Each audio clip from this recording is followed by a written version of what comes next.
弟子在。你自立门户，日后当走侠义正道，约束好门人弟子，令他们不致为非作歹，祸害江湖，那便是广积福德，多积善因。在家出家，都是一样。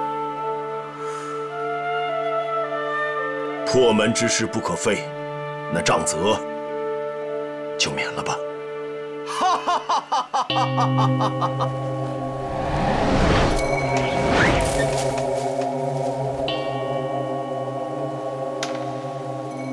我知道少林寺重视你们的清规戒律，执法甚严，没想到却还是一帮乌合之众啊！灵鹫公主德行天地，威震四方，古今无比。怎么，你们少林寺今日是要欺软怕硬，看人下菜碟吗？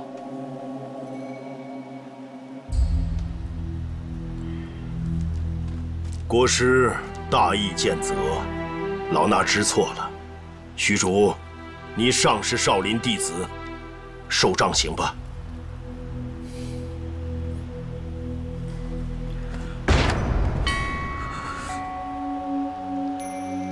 弟子虚竹，身犯戒律，恭领戒律院杖责。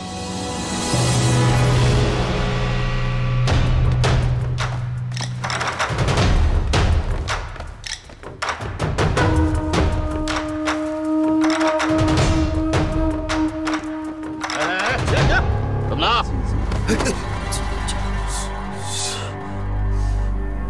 这是谁呀？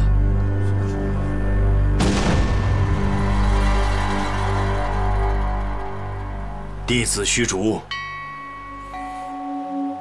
可还有何辩解？没有。执法僧，行杖。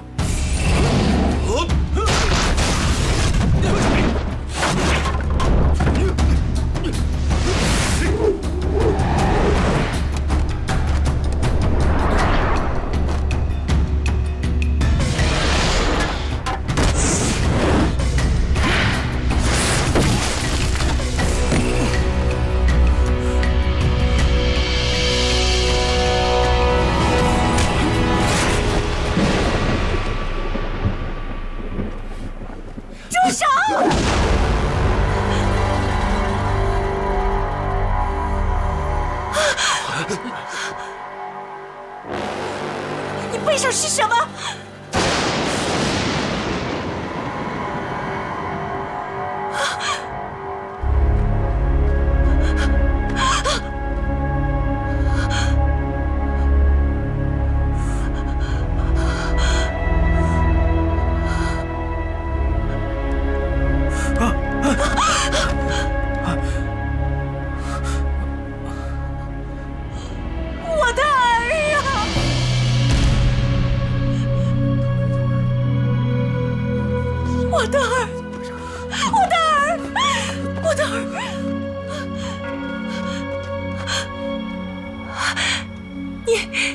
你不认得你的娘了，啊？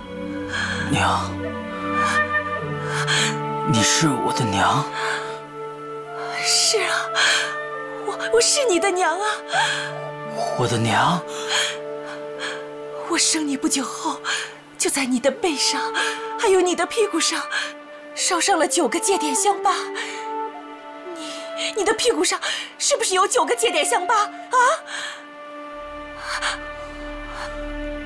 是，你是我的娘。我是你的娘啊，儿啊，疼不疼？冷不冷啊？啊！快把衣服穿上，一定很冷吧？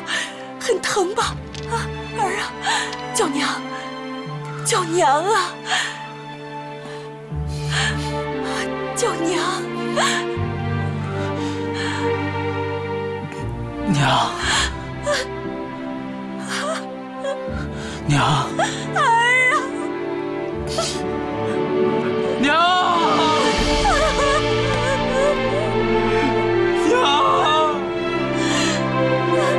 娘终于找到你了。这24年来，娘白天也想你，夜晚也想你。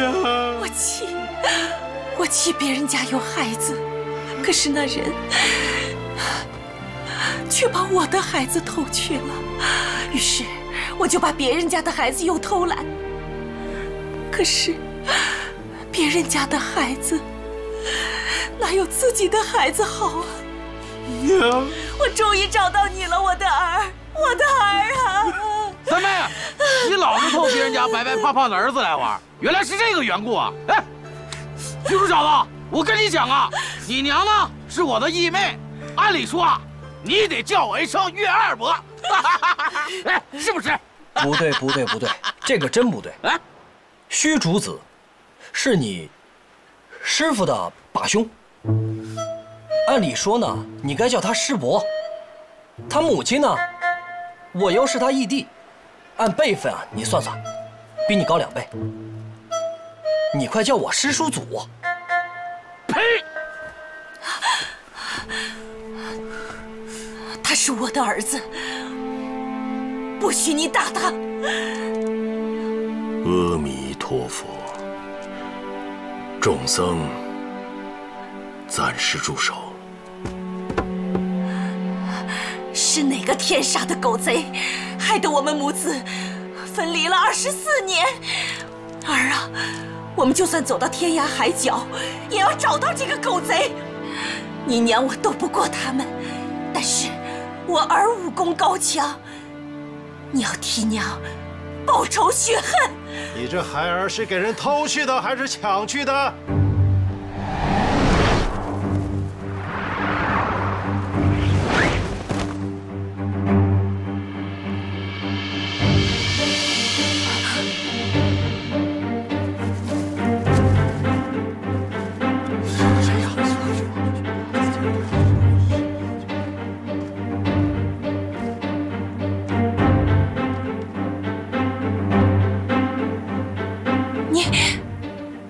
你是谁？你脸上的血痕从何而来？你是谁？你怎么会知道的？难道你不认得我吗？是你，就是你！不错，你的孩子是我抢的，你脸上的血痕也是我抓的。你为什么要这样做？我和你无冤无仇，素未谋面，你为什么要抢走我的孩子？你让我这24年来受尽了多少的折磨？你告诉我是为什么？这孩子的父亲是谁？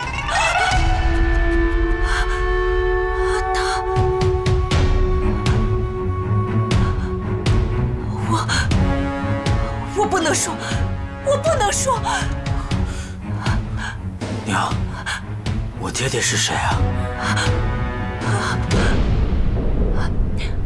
我不能说呀，我不能说。叶二娘，你本来是个温柔美貌、端庄贤淑的姑娘，可你在18岁那年，受了一个武功高强、大有身份的男子所诱，失身于他，生下了这个孩子。我说的对吗？娘，是吗？是。不，他没有引诱我，是我引诱的他。这男子只顾到自己的名声前程，全不顾念你一个年纪轻轻的姑娘，未嫁生子，处境是何等凄惨。不，他顾到我了，他给了我许多银两，让我好好的安顿自己下半辈子的生活。那他为什么让你漂泊于江湖？和他没关系，我不能嫁给他，他怎么能娶我呢？他待我向来很好，他是个好人，我不能连累他，他是个好人。娘，我爹到底是谁啊？这叶二娘恶名昭彰，但对当年的情郎却是情深意重啊。只不知这抛弃他的男人是谁？想来那人定是武功高强，地位颇高，是以不敢告人。之前这4大恶人同夫大礼，要找段王爷的麻烦，莫非？我所识女子的确不少，若是与我有关，又有什么不敢承认的呢？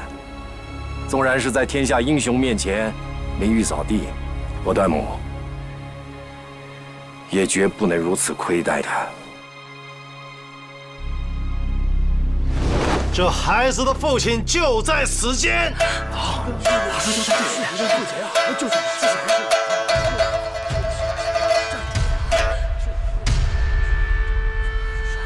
你为什么不把他指出来？娘，我爹是谁？我不能说。那你为什么在这个孩子身上烫了27处戒点香疤？难道他一生下来你就想让他当和尚吗？不是的。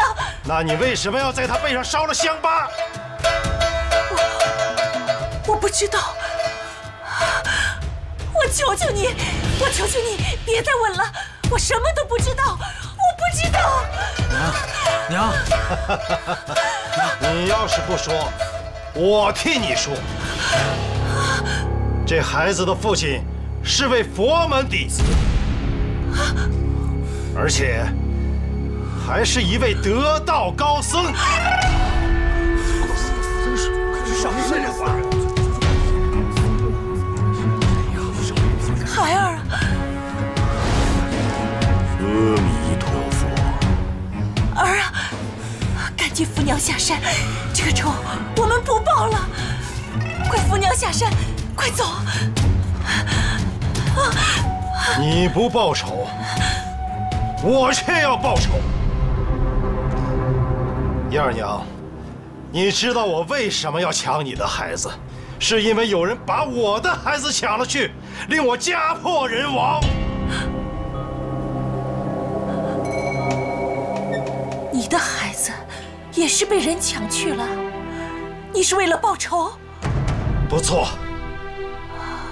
我当年抢了你的孩子，把他放在少林寺的菜园中，由少林武僧将他抚养长大，授他一身武艺。那是因为有人也抢了我的亲生骨肉，把他抚养长大，授他一身武艺。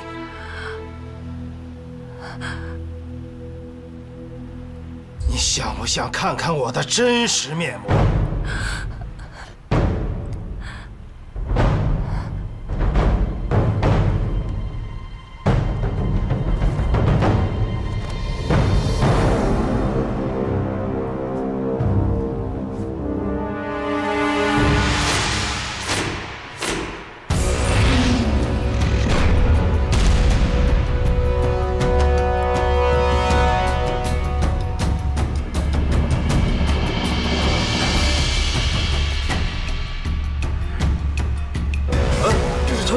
怎么有2个小房？是啊，不是小房，这人年龄比他大多了。只是这2人相貌极其相似，若不仔细分辨，还真看不出他们有什么差别。难道他是？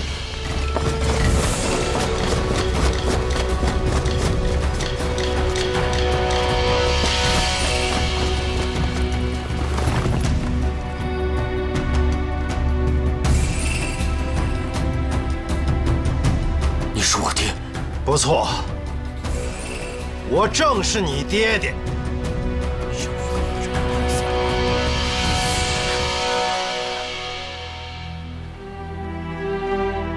咱们父子2个长相身材如此相似，不用相认，我自然是你老子。咱们大辽国的男人都有这个印记。哈哈哈哈哈哈！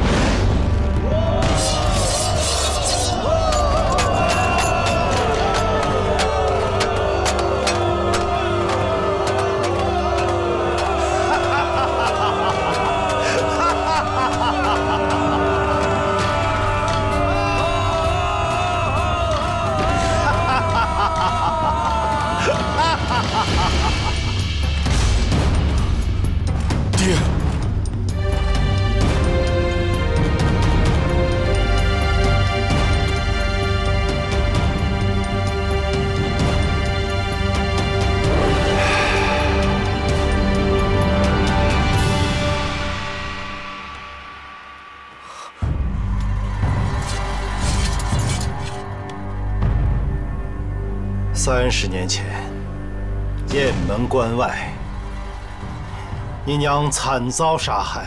当日我伤心欲绝，欲跳崖自尽，不想命不该绝，跳于谷底一桩树枝之上，竟得不死。这样一来，为父死志已去，便兴复仇之念。雁门关外，那些中原武士不问缘由，杀害了你手无寸铁的娘。孩子，此仇该不该报？父母之仇，不共戴天，焉能不报？当日杀害你母亲的仇人中，有大半都被我已除去。丐帮的前任帮主汪建通染病身故，只剩下那领头的大仇人，他至今仍然健在。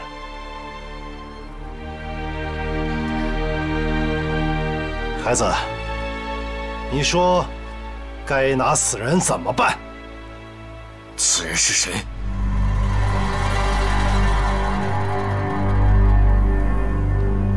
此人是谁？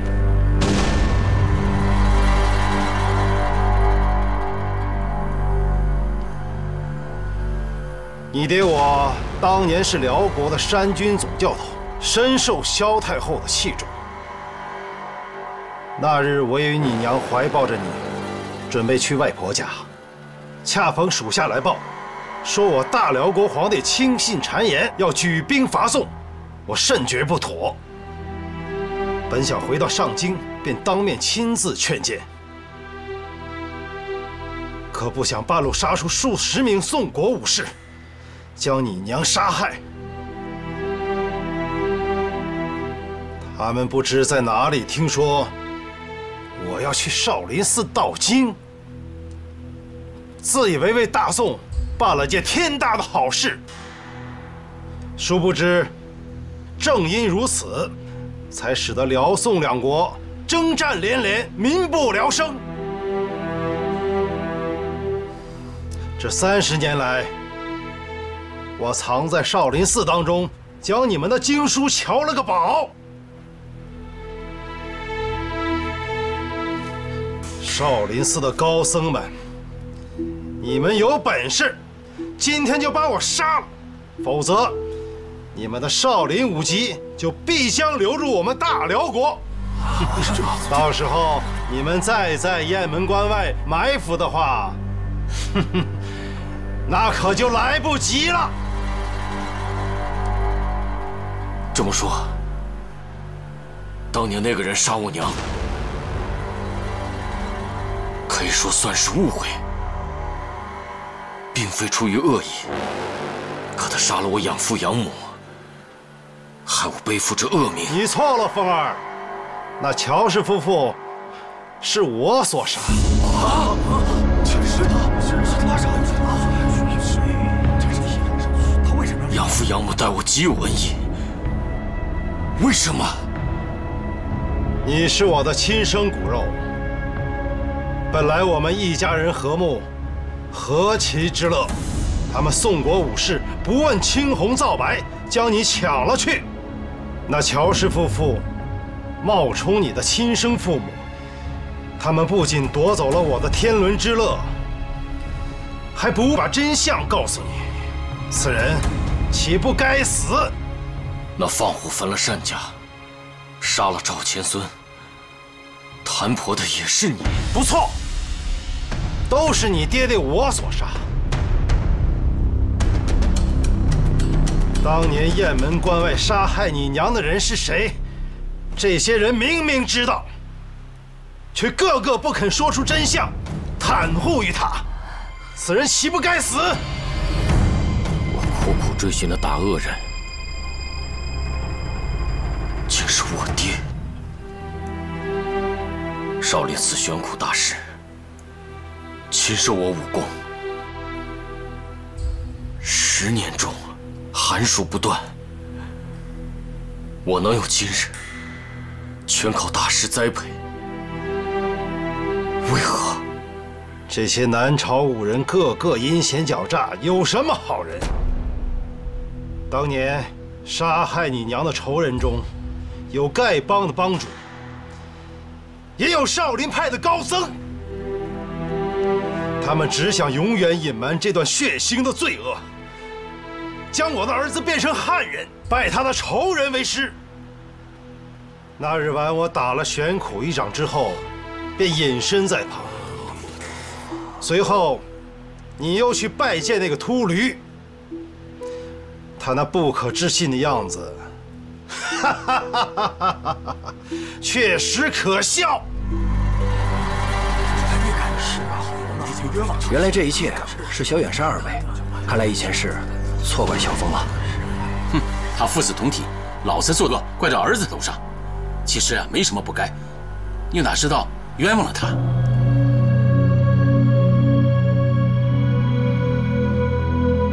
原来如此，难怪那天小沙弥会误认为是我。当年带领中原武人在雁门关埋伏的首恶，爹可知道是谁啊？那是当然，岂有不探查明白之理？此人害得我家破人亡。我若一掌打死他，岂不便宜了他？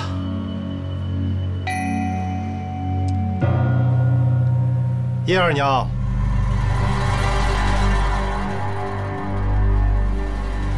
你是跟谁生下了这个孩子？你要是不说，我替你说。我在少林寺隐伏30几年，有什么事情能瞒得过我的眼睛？你在紫云洞相会，找乔婆婆为你接生，这些事情，你要我一五一十的当众说出来吗？好。不！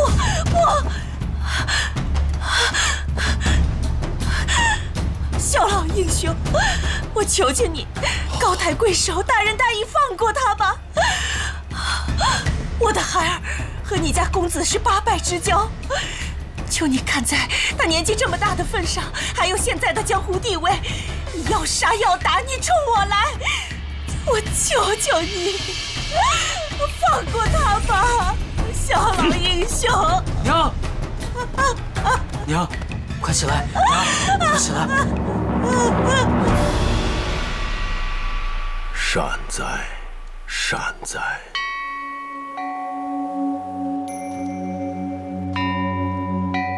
既造业因，便有业果。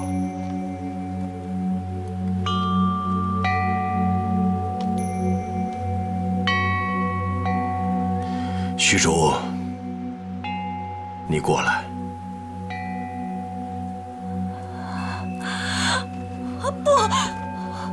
不要！娘，放心，没事的啊。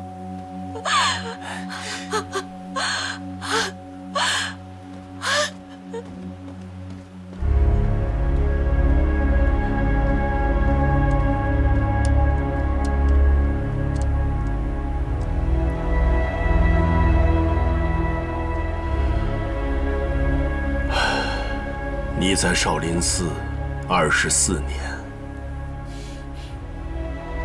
我竟然不知道，你便是我的儿子。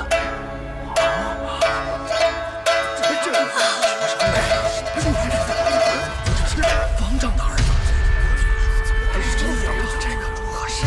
儿子不认得，你也是我的孩子，怎么敢出这个？干出这种事儿，方丈。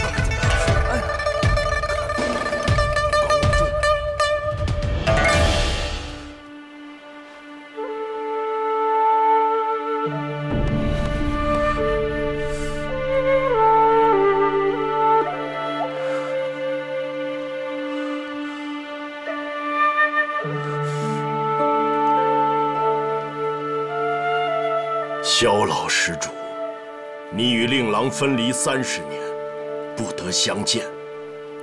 可你早就知道，他已经武功练成，声名鹊起，成为江湖中一等一的英雄好汉，想必自然会欣慰啊。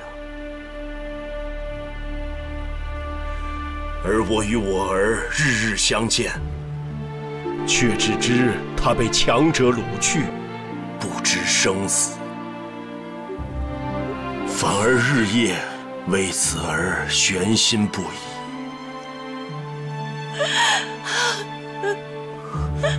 你别再说了，说这些又有何用呢？二娘，既然做下了恶业，反悔固然无用，隐瞒也没有用，都是这些年，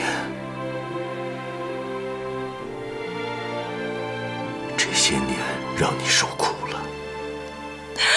我不苦，你不能说的苦，才是真的苦。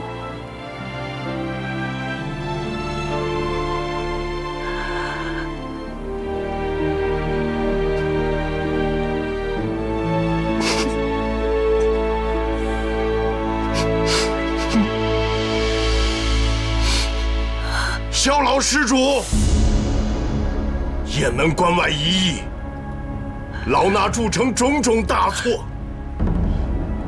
众兄弟为了包庇此事，又一一送命。老衲今天就是再死，为时已晚。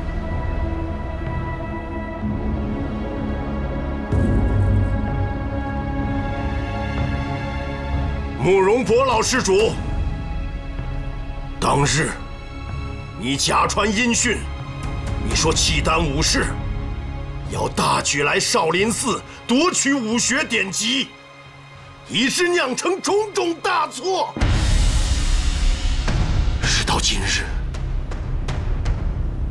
你的心中是否有一丝丝的愧疚？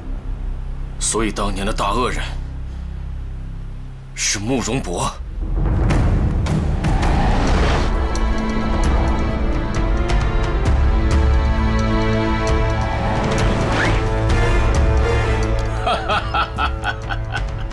方丈大师眼光果然厉害，居然将在下认了出来。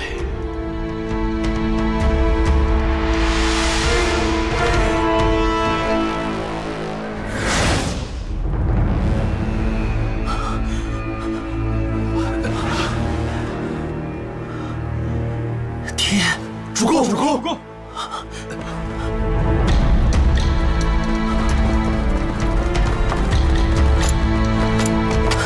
主公，主公，爹，原来你没死啊！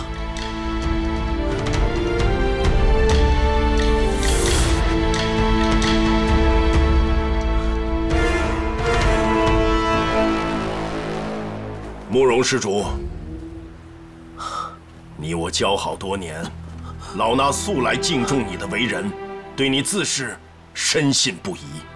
之后误杀好人，老衲有心询问一二，却听到你因病去世的消息，知道你和老衲一般，也是误信谗言，心中内疚，所以英年早逝。如今看来，原来爹假传音讯，是为了挑起宋辽两国的斗争，便可借此机会复兴我们大燕国。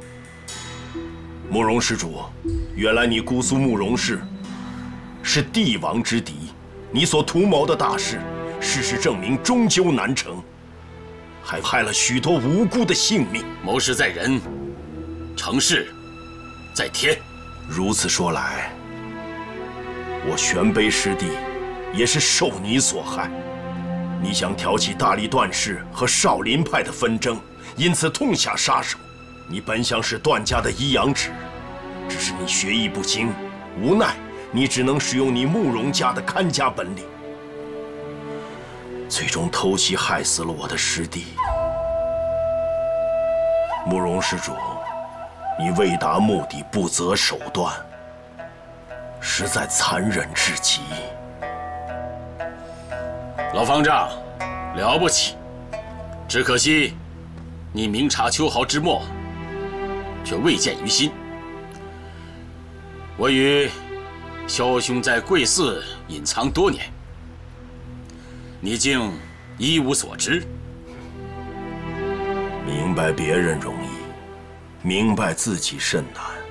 克敌不易，克服自己的贪嗔痴三毒，真是难于登天。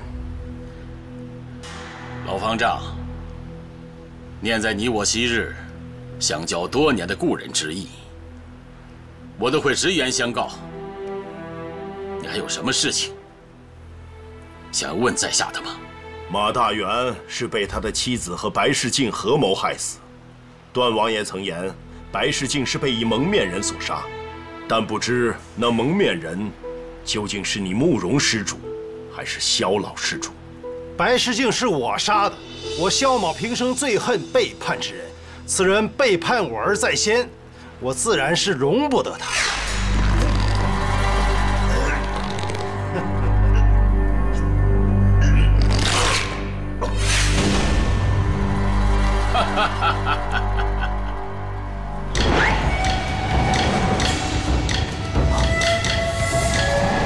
别走，爹。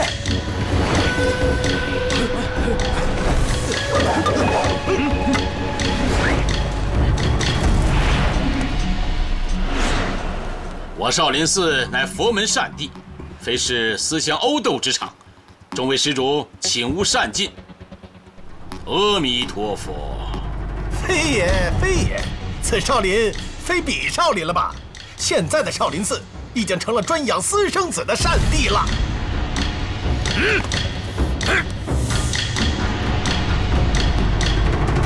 阿弥陀佛。老衲身犯佛门大戒，有玷少林清誉，玄机师弟，依照本寺戒规，应当如何处罚？这个，师兄。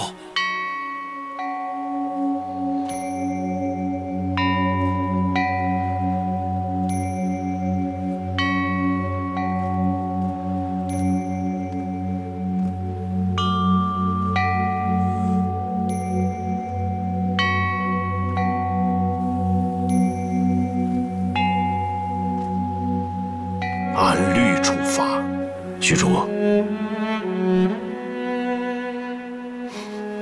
上前接受处罚。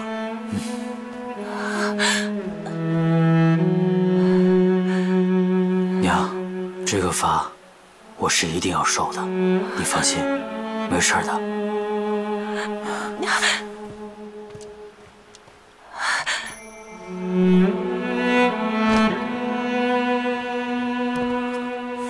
执法僧，将虚竹处罚130棍。是是。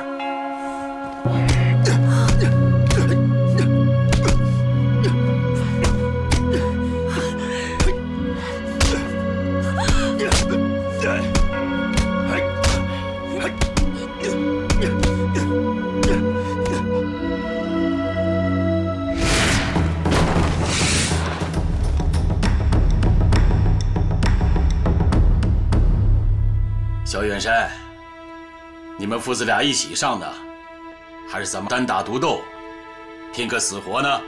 慕容老贼，你我之间深仇大怨，不死不解。今杀妻杀母之恨，定当我父子齐上，取你性命。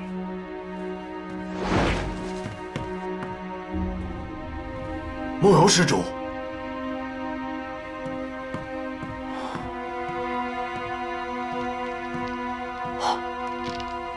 慕容施主，昔日得施主指教，我一生的疑虑一日尽除，更承施主赠予我少林寺72绝技要旨。区区小事，何足挂齿。今天萧氏父子欲杀我而甘心，不知大师以为如何？你我知己，焉能袖手啊？今日之事，不判生死，绝不罢休。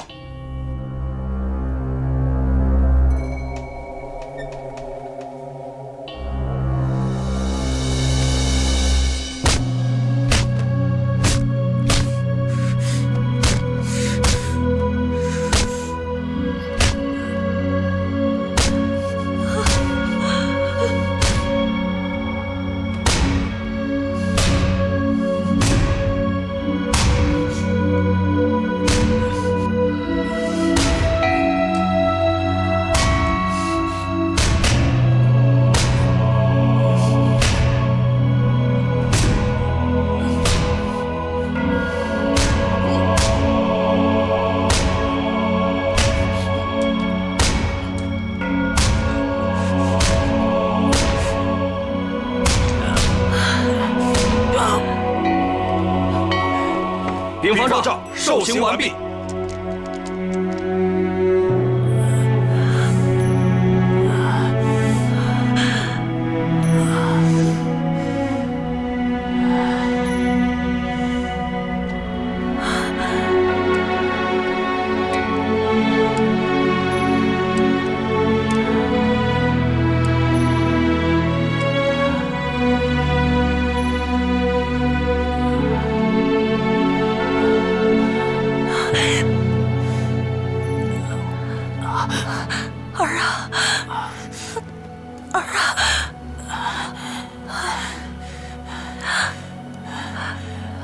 自此刻起，你破门还俗，再也不是少林寺的僧侣了。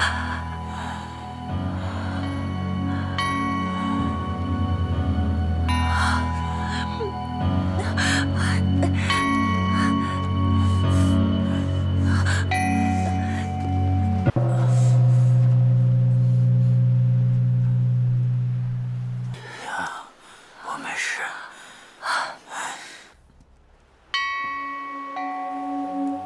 玄慈犯了淫戒，与虚竹同罪，身为方丈，罪行加倍。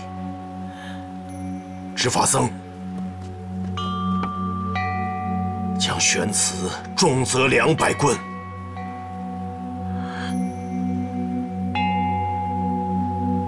少林寺清誉攸关，绝不可徇私舞弊。方丈，方丈。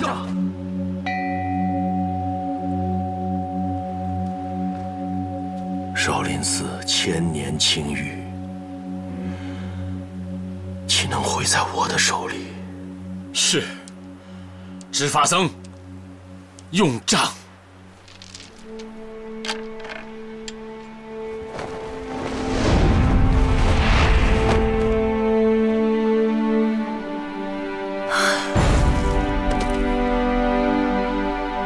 用杖。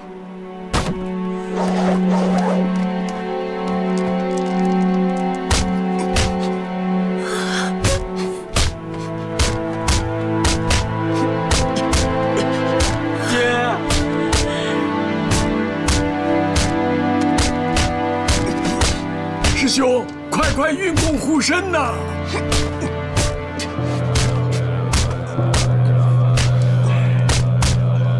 玄寂大师，贵寺尊重洪门戒法，方丈一体受刑在下，万分钦佩。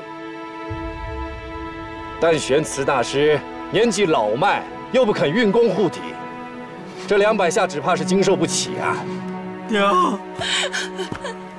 在下且求个情，眼下已经打了80仗了，其余之数暂且记下吧。正是，我们也来讨个情。算了，老和尚年事已高，就别打了。别打了，别打了。多谢众位的好意，可是戒律不可违。执法僧，继续。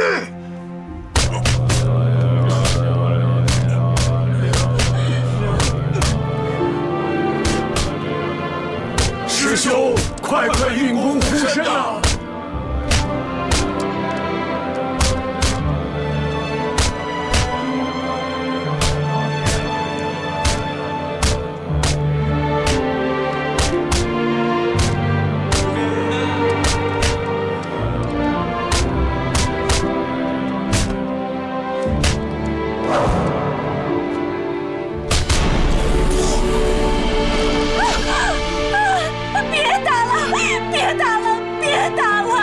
都是我的错，是我引诱了他，余下的棍子就由我来拔，好不好？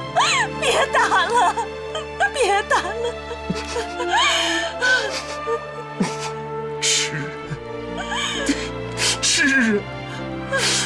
你不是佛门女尼，看不破爱语，何罪之有？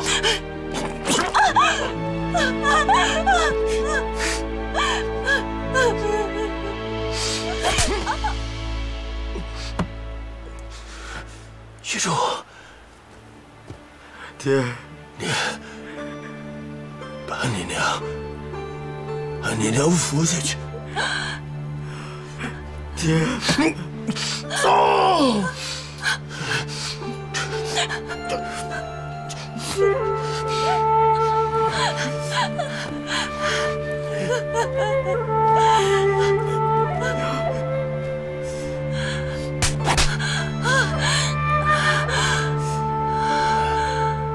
法僧，谢谢。萧氏父子英明盖世，生平又怕得谁来？可是今日想要杀我，绝非易事。不如你我做桩买卖，只要你们父子答允此事，便即可上前杀我。在下束手就擒，绝不抵抗。萧兄，当年我假传讯息，致死去祸，萧兄可知，在下做此无意败德之事，究竟为何？你本是卑鄙小人，为非作歹，幸灾乐祸，还有什么用意可言？萧兄，我既费尽心力挑拨生事，想要双方斗得两败俱伤，以常理度之，必当有重大缘由啊！你究竟有什么重大原因？像我慕容氏，人丁单薄，势力微弱，重建邦国，当真谈何容易？唯有天下大乱，四处征战不休，我们才有机可乘。你捏造音讯，无中生有，意在宋辽生信，大战一场。不错，倘若辽宋间战争复起，我大燕才能乘势而动。萧大侠官居辽国南院大王，手握兵符，只需挥师南下，建立赫赫战功。你是想让我风儿助你一臂之力，复兴大燕？正是。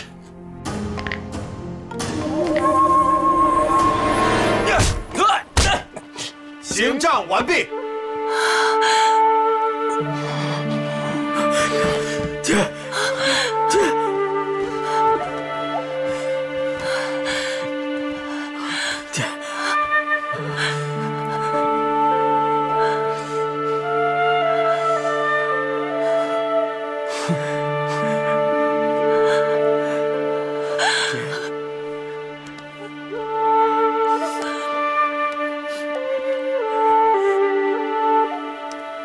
，20余年来，我可是日夜牵挂着你们母子二人。爹，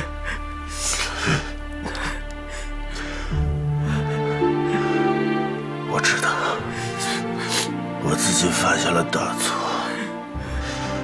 可是我是无人可以忏悔啊。现在好了，现在可以解脱了。爹，心无挂碍，人生于世，有爱有欲，烦恼多苦啊！解脱为乐。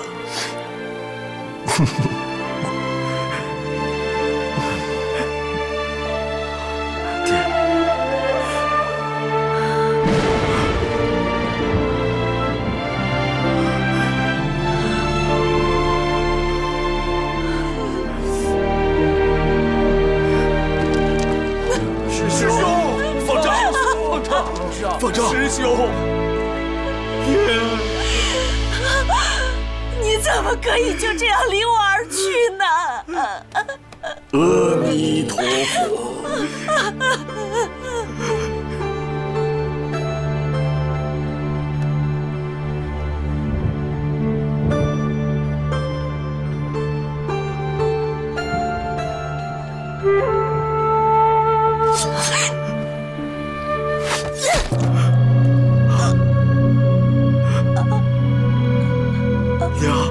娘，你。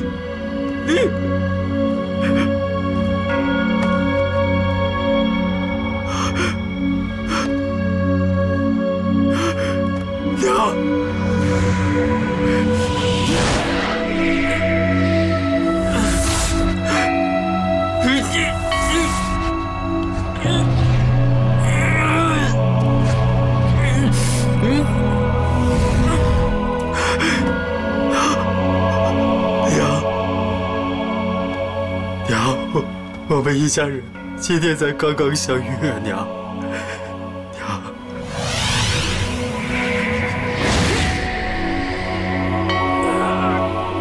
娘，我们一家人才刚刚相遇，娘。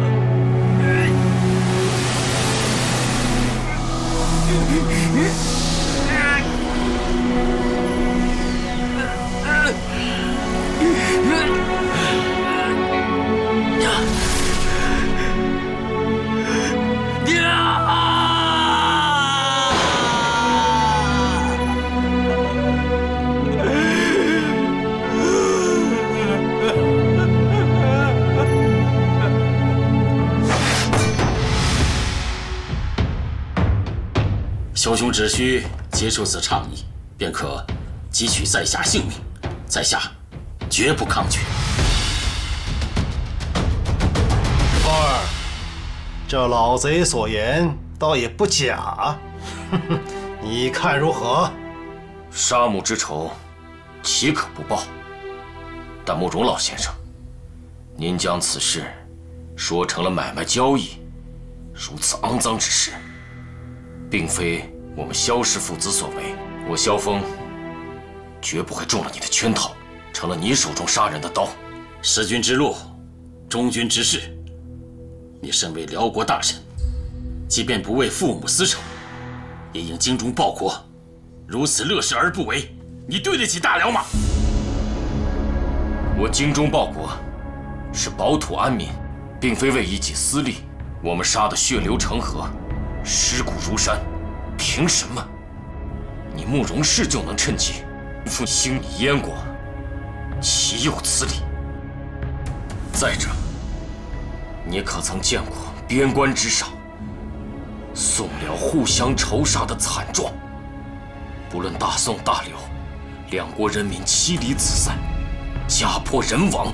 好不容易两国休兵了数十年，倘若刀兵再起，将会有多少百姓死于非命？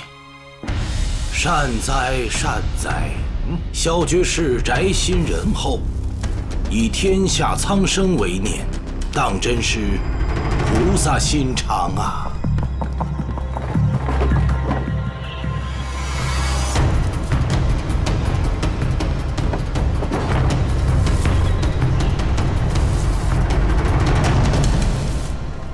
你藏在这里多久了？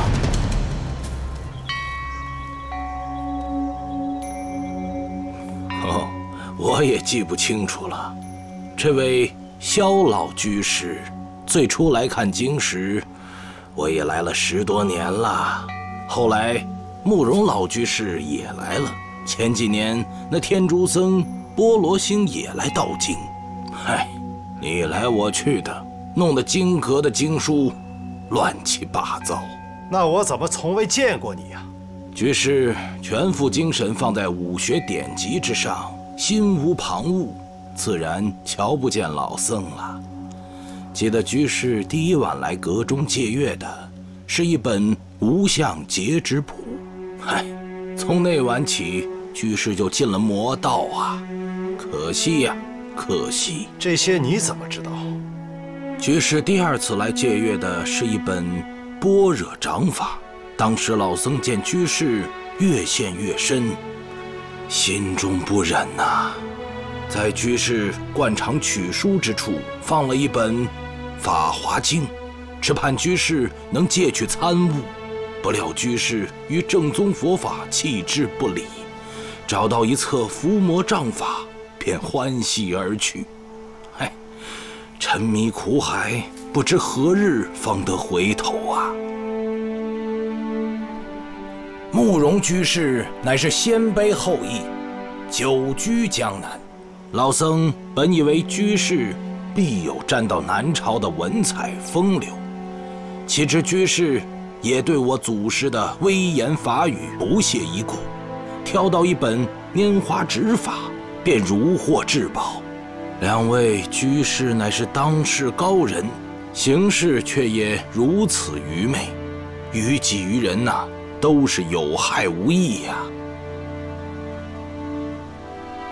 萧居士所修习的只是克制少林武功之法，慕容居士却是本寺72绝技所尽囊括而去，还录了副本，真是尤为贪心呐。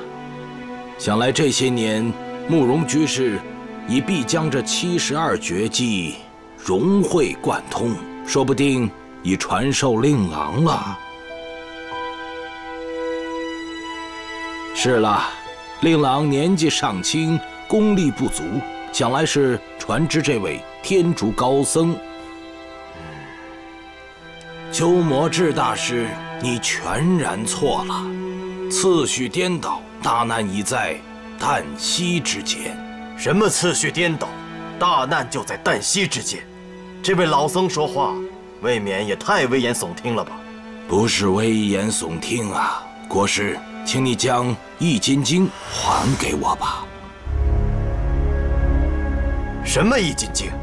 你说话越发的让人难懂了。佛门弟子学武，目的不在争强斗狠，而在强身健体、护法伏魔。倘若不以佛学为基，则练武之时必定伤及自身。功夫练得越深，自身伤得越重。我少林寺鉴察1000年，72绝技的典籍在此阁中，门人弟子可随意翻阅。可古往今来，为何只有达摩祖师一人身兼诸门绝技？这是宝刹内部的事情，外人如何得知呢？本寺72项绝技，每项都凶狠凌厉，均需有相应的慈悲佛法为之化解。只有佛法越高，慈悲之念越盛，武功绝技才能练得越多。但能修到如此境界的高僧，却又不求习多学这些凌厉的杀人法门，在我少林派那便叫做武学障，与别宗别派的知见障道理相同。本寺之中自然也有人佛法修为不足，却要强学上乘武功的，但练将下去，不是走火入魔，便是内伤难愈。本寺玄澄大师一身超凡绝俗的武学修为，一夜之间筋脉俱断，成为废人，便是为此了。看来少林寺是无人了，竟找来这个扫地的老僧，在这里胡言乱语，妖言惑众。你当我鸠摩智是3岁小孩容易哄骗吗？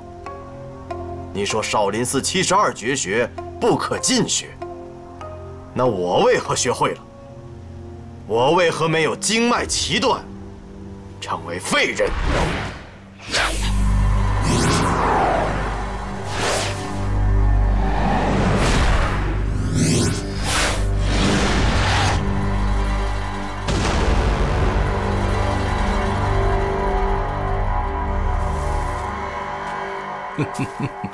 大师所练的是逍遥派的小无相功吧？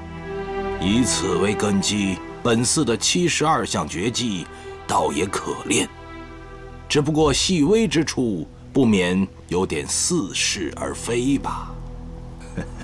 明王若是只修72项绝技使用之法，一时还不至于危及本源。可是明王此刻成器学上色现朱红，闻香学上隐隐有紫气透出，显明王在练过少林72项绝技之后，又去强练本寺内功《易筋经》。萧居士，您近来小腹上梁门、太乙两穴，可感到隐隐疼痛吗？关元穴上的麻木，近来却又如何呀？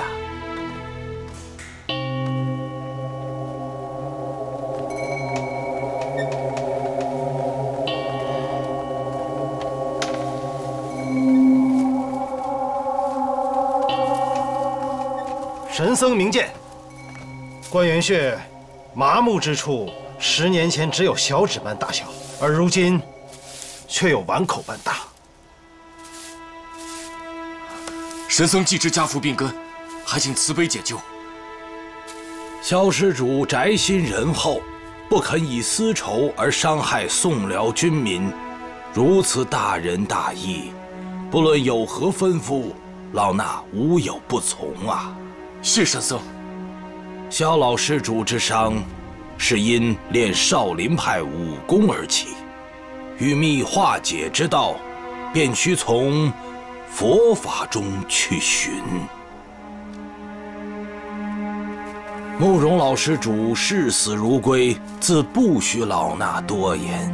但杨白、连泉、风府3处穴道上每日的万针攒刺之苦，你可知何解呀？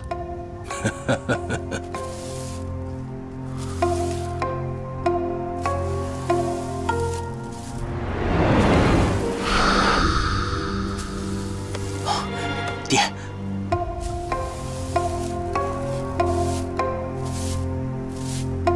青山不改，绿水长流。今日我们暂且别过，如果2位想找我们父子报仇，我们在姑苏燕子坞恭候大驾。你想走，没那么容易。那就接萧兄的高招便是。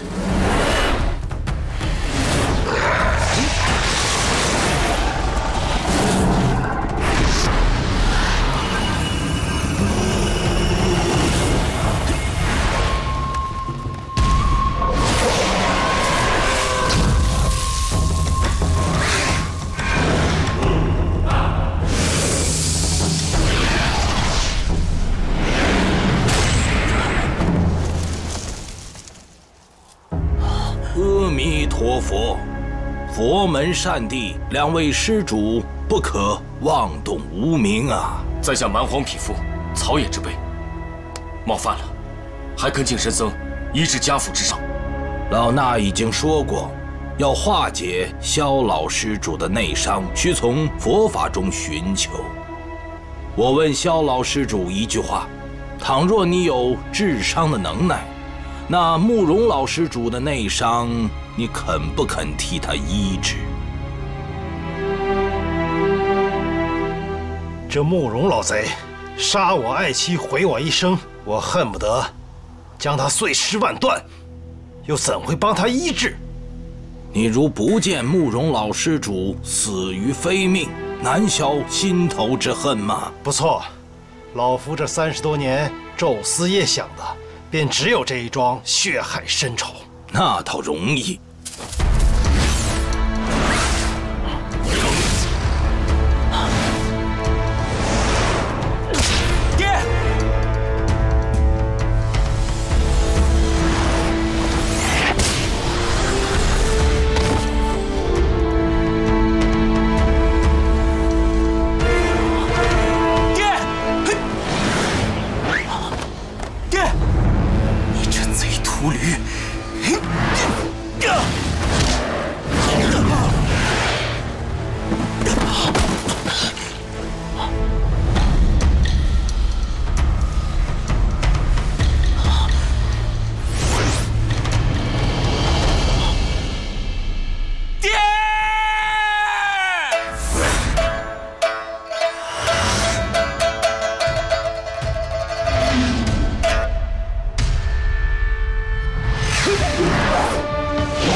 现在慕容老施主死了，萧老施主这口气可平了吧？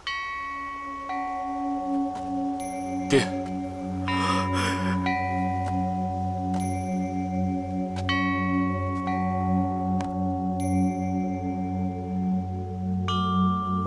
人死了。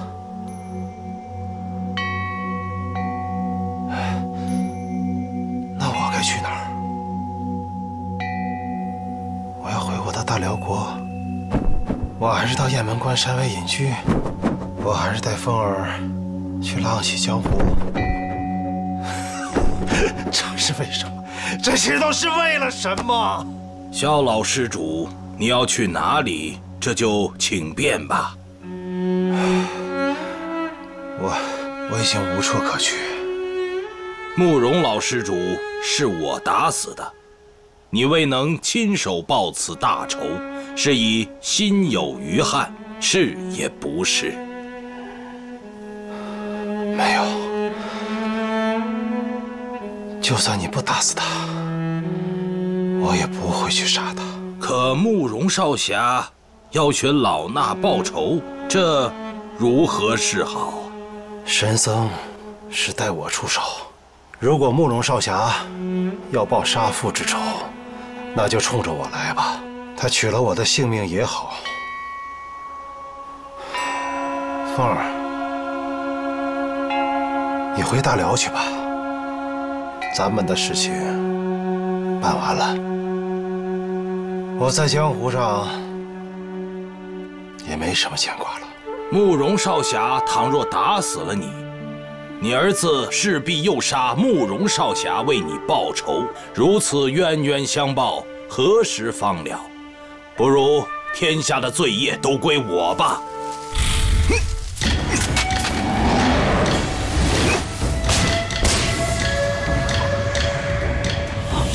住手！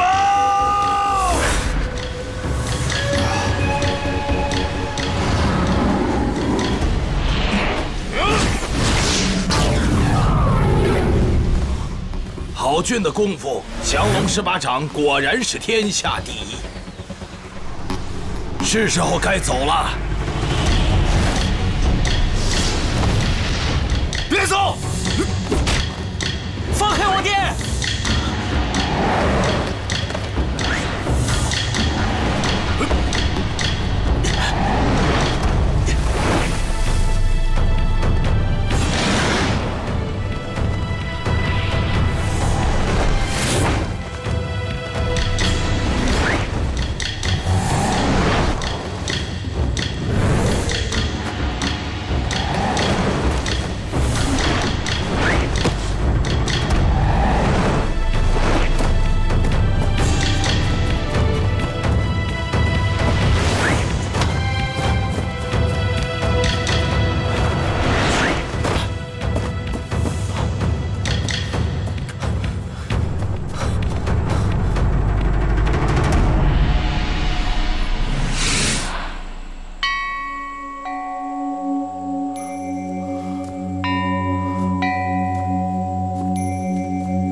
我提着他们奔走一会儿，活活血脉。为何为已死之人活血脉？他们内伤太重，须得先令他们做归西状态，再图解救。难道我爹没死？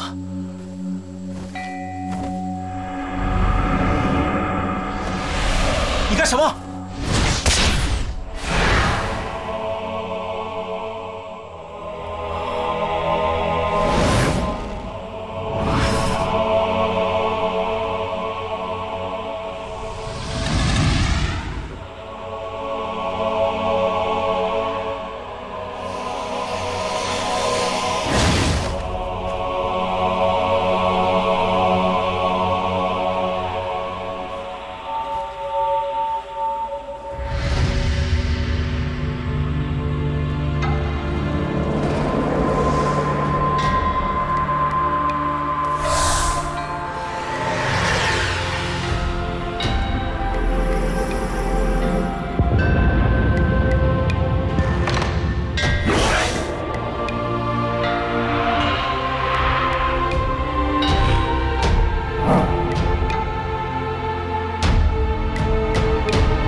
你二人由生到死，由死到生的走了一遍，心中还有什么放不下的？倘若适才就此死去，还有什么复兴大燕、报七仇的念头啊？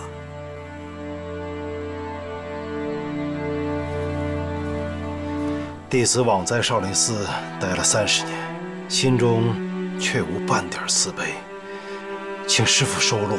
你杀妻之仇不想报了？弟子平生杀人数百，如果我所杀之人的家属都来找我寻仇报仇的话，那恐怕弟子虽死100次，亦自不足。好，那你呢？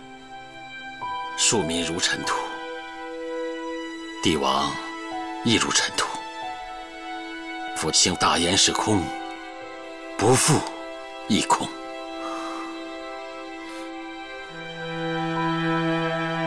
大彻大悟，善哉善哉！求师父收为弟子，更加开导。你们想出家为僧，需求少林寺中的大师替你们剃度。我有几句话不妨跟你们说：观心空亡，玄妙难测，无形无相，有大神力。是心是佛，是佛是心，念念佛心，佛心念佛。欲得早成，戒心自律。心明识佛，小了识心。离心非佛，离佛非心，非佛莫测，无所堪忍。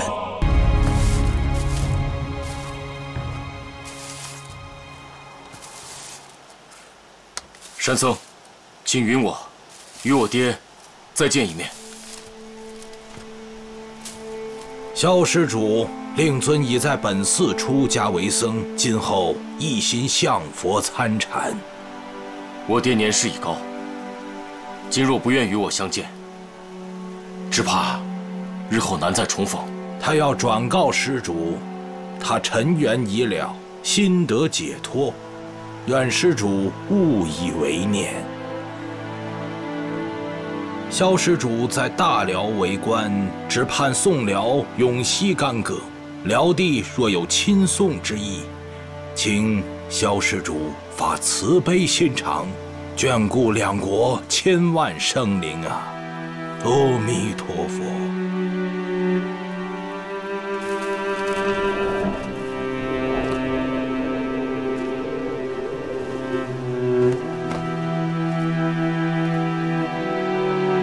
谢神僧。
是来找萧老前辈的吧？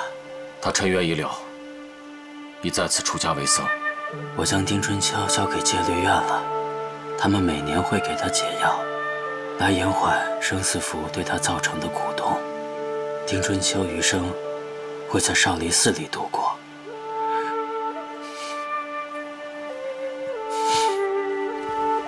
我从小在少林寺长大，我想一辈子都待在少林寺。但是我被少林寺的师叔祖赶出来了。